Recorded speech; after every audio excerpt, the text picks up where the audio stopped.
नमस्कार दोस्तों, कैसे आप सब। दोस्तों, देश के अंदर थोड़ी सी उथल पुथल मची हुई है। 7 तारीख के बाद से यहाँ पर ऑपरेशन सिंदूर की कामयाबी बताई भी जा रही है और कुछ नहीं भी है। अब जो रिपोर्टें निकल के आ रही हैं, जो शुरू हमने जश्न मना रहे थे, ऑपरेशन सिंदूर सक्सेस हुआ है, लेकिन उसकी अब मिलती जुलती प्रतिक्रिया आ रही है सामने। पहले जब ऑपरेशन सिंदूर या पाकिस्तान हिंदुस्तान की लड़ाई चल रही थी, उस वक्त की दौर में अगर कोई पत्रकार सच बोल रहा था तो उसको तुरंत हिटलर सरकार उसको जेल में डाल रही थी। अगर देश की कोई भी सच्चाई अगर आप सामने ला रहे थे उस वक्त, तो आपको जेल में डाला जा रहा था, आपको पीटा जा रहा था।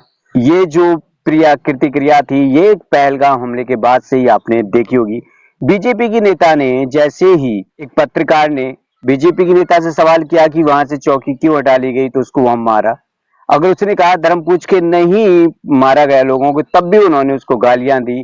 केवल ये चलवाया गया, ये प्रोपगंडा फैलाया गया ताकि देश के अंदर हिंदू मुस्लिम हो जाए और ये समझ में आ जाए कि वहां के जो लोगों ने धर्म पूछ के मारा है। लेकिन सच्चाई ये थी, कोई भी धर्म पूछ के नहीं मारा गया था। एक्चुअली में धर्म पूछ के मारा जाता तो कोई तो एक ऐसी वीडियो थी जिसमें सामने आता कि हाँ भाई, दिखा भाई धर्म क्या है तेरा। कुछ भी सामने नहीं आया था। और अगर मैं ये मान भी लेता हूँ, अगर ऐसा हुआ भी है तो कहीं ना कहीं इसमें बीजेपी का ही हाथ है। मैं तो पहले दिन से ये कहते आ रहा हूँ, इसमें बीजेपी का ही हाथ है। पहलगाम हमले के ना तो अभी तक टेररिस्ट हाथ आए हैं और ना ही अब आने वाले हैं। पुलवामा अटैक की ना कोई रिपोर्ट अभी तक हमारे सामने है। जब 40 जवान हमारे शहीद हुए थे, तब भी कोई रिपोर्ट हमारे सामने नहीं आई थी। क्यों आनी भी नहीं थी भाई? क्योंकि उसमें भी कहीं ना कहीं हमारी बीजेपी का ही हाथ था और इस हमले में भी उन्हीं का हाथ है। वरना हर अंधा आदमी भी अंदाज लगा सकता है कि भाई वहां से चौकियां क्यों हटा ली गई। चौकियां हटाने का मतलब तो यही है कि साफ साफ वहां पर हमले की साजिश पहले से देश के अंदर ही रची गई थी। तो ये तो कितना तो समझ में हमारे भी आ रहा है कि क्यों हटाई ली गई अगर चौकियां, जो वहां पर 3-3 चौकियां रहती थी। 1.5 घंटे के बाद वहां सेना पहुंच रही है। भाई सेना, ऐसे संवेदनशील इलाके में सेना इतनी देर से पहुंच रही है। हम जहां जानते हैं कि भाई यहाँ पे कभी भी अटैक हो सकता है, यहाँ पे लोग आए हुए हैं, यहाँ कभी भी अटैक हो सकता है, ये ऐसा एरिया है यहाँ पर कभी भी, पूरे कश्मीर को लेकर लोग संवेदनशील रहते हैं कि कभी भी अटैक हो सकता है वहां पर। उसके बावजूद भी आप वहां से गायब हो। क्यों? आपका तो कर्तव्य था कि देश की रक्षा करना, कश्मीर की रक्षा करना, लोगों की रक्षा करना, लेकिन आप ही वहीं मौजूद नहीं थे। तो इसके पीछे कहीं ना कहीं षड्यंत्र सरकार का ही है। ऑपरेशन सिंधु सक्सेस रहा या नहीं रहा, मैं इसके बारे में अब बात करने जा रहे हैं थोड़ी सी। तो आपको पता ही होगा कि जयशंकर विदेश मंत्रालय को देखते हैं, वो एस जयशंकर, जो हमारे विदेश मंत्रालय को देखते हैं, उन्होंने साफ कहा था कि हमने वॉर करने से पहले, मतलब अटैक करने से पहले पाकिस्तान को ये बता दिया गया था कि हम अटैक करने वाले हैं। मतलब एस जयशंकर ने कहा है कि पाकिस्तान को पहले बता दिया गया था, 2 घंटे पहले बता दिया गया था कि भाई हम वहां पर अटैक करने वाले हैं, कुछ जगह हम बम फम गिरा के आएंगे और हम हल्ला मचा देंगे यहाँ के कि भाई हमने ये कर दिया वो कर दिया।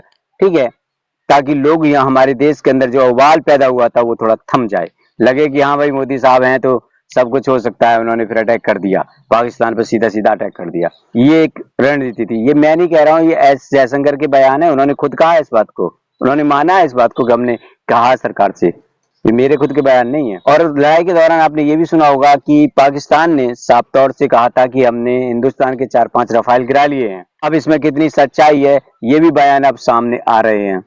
हमारे जनरल सीडीएस ने कहा है कि हाँ, कुछ विमान क्षतिग्रस्त किए गए हैं, लेकिन 6 नहीं किए गए, लेकिन कुछ किए गए हैं। तो इसका मतलब ये है कि कहीं ना कहीं देश के लिए क्षति हुई जरूर है। अगर पाकिस्तान 4 कह रहा तो 3 जरूर गिरे हैं, वरना हमारे सीडीएस इस बयान को नहीं कहते। जनरल सोफिया कुरैशी भी इस बात को मान चुकी है। उन्होंने कहा था रफाल के भरोसे से जंग नहीं लड़ी जा सकती। उनकी एक वीडियो भी देखी गई थी। तो कहीं ना कहीं ऐसा है कि कहीं ना कहीं एकाध क्षतिग्रस्त जरूर किए गए हैं पाकिस्तान द्वारा। इस बात को इनकार हमारी सेना ने न जब किया था, न अब कर रही है।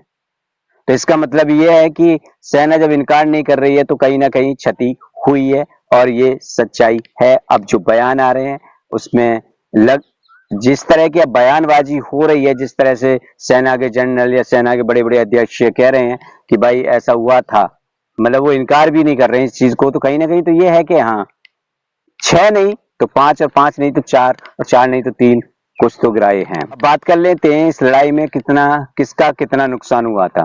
तो साफ तौर से देखा जाए तो पाकिस्तान का नुकसान केवल बहुत ना के बराबर हुआ है। हाँ, तो इस लड़ाई में लगभग इतना ही है कि पाकिस्तान का लगभग 1000 करोड़ खर्च हुआ है।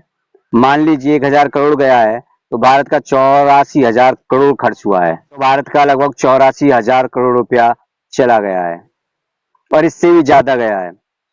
तो हमने 2 दिन की लड़ाई में इतना खर्च कर लिया और पाकिस्तान को हमने क्या किया, कुछ नहीं। तो ये तो हमारे आंकड़े रहे हैं, कहीं ना कहीं हमने क्षति भी महसूस की है। हमने इतना हमारा करोड़ का नुकसान हुआ है। आंकड़े कितने सही हैं ये मैं भी पुष्टि नहीं कर सकता हूँ, लेकिन हाँ लगभग ये बताया गया है कि इतना नुकसान हुआ है। ये तो नॉर्मली बात है कि भारत का ज्यादा नुकसान होगा, पाकिस्तान का क्या होगा। कंगाल, वही आप समझ सकते हैं कि एक कंगाल को आप कंगाल पर अगर अटैक कर रहे हैं तो उसका क्या नुकसान करोगे, खुद का ही नुकसान करोगे। तो जाहिर सी बात है हमारा ही नुकसान हुआ होगा। ये तो इसमें कोई बड़ी बात नहीं है, बड़ा हमारा ही नुकसान हुआ है। ऑपरेशन सिंदूर के दौरान जो सिंधु समझौता था, पानी का लेना देना, वो भारत सरकार ने रोक दिया था। भारत ने उसका मतलब रोक दिया था। अब चीन की प्रतिक्रिया आई है। आज चीन के जियो विक्टर ने कहा है कि हम भारत का जो ब्रह्मपुत्र का पानी है उसको रोकने की तैयारी कर रहा है चीन।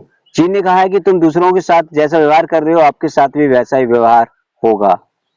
अब क्या चीन आगे क्या प्रतिक्रिया करेगा, ये तो आने वाले समय में ही देखा जाएगा। ये थी कुछ न्यूज हैं जो बहुत ज्यादा चर्चित में है।